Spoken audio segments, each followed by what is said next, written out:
Alright, let's prepare this InStone Mini 3D printer and replace the ceramic heater. First, remove the two screws holding the hot end to the frame, then pop the hot end out gently by pushing from the top. Don't panic. Next, remove the old ceramic heater from the hot end and remove the screw panel covering the motherboard holder.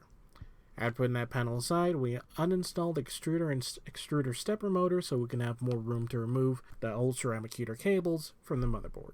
After we remove the heater cables from the protective cord sheath, we remove some of the zip ties holding it in place. They're getting in the way.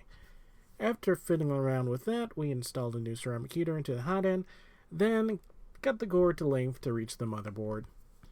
Now for the final stretch, we pipe the ceramic heater through the cord sheath, plug it into the connector and secure it with a screwdriver and reassemble the 3D printer. Now let's see if it heats up correctly. Alright, so the new heating core is it, and it heats very, very bloody fast. The last one was very, very slow, so it is quite mesmerizing to see it rise that fast. Okay.